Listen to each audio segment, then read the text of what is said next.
За энэ 2025 онд бас улс орны хувьд олон сорилттой тулгарсан бас гадаад дотоод олон хүчин зүйл орчны нөлөө ажиглагдсан ийм бас сорилттой жил байлаа.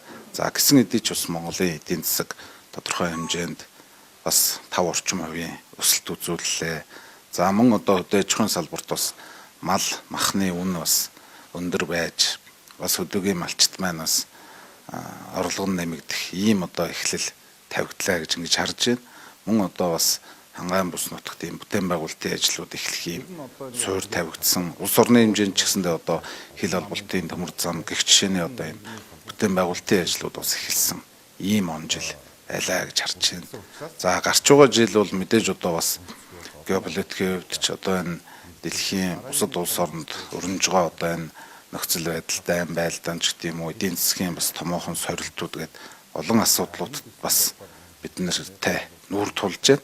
За гисэн хэдий ч монголчууд бас эв нэгдэлтэй байж дотроо бид бас асуудлаа сайн ярилцаж аливаа асуудлыг бас арчлалын замаар зөвшөлтслийн замаар ингэж шийдэж даван туулж чадна гэдэгт итгэлтэй байна. Ингэж даван туулж гарч чадвал бас бид нар улс орн маань хөгжиж бас өсөлт гарнаа гэж ингэж харж байгаа.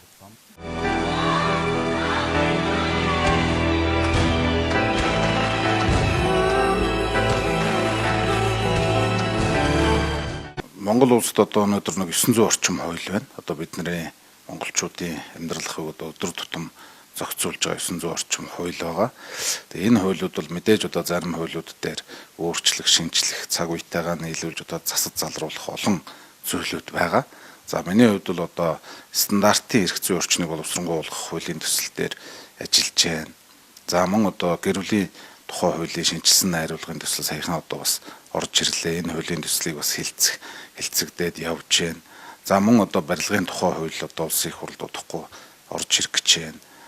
Гэх жишээний бас томоохон хуулийн төслүүдийн өөрчлөлт шинжилэлтийг бас онцгой анхаарч ажлын хэсэгт орж ажиллаж байгаа. Нийт ард түмэндээ бас шинэ оны мэндийг өргөн дэвшүүлье. Тэгээ гарч байгаа жилдээ бүгдээрээ эрүүлэнх байж сансан зорьсон бодсон төлөвлөсөн ажлаа бүтээхийн төлөө зүтгэрэй гэж хүсье.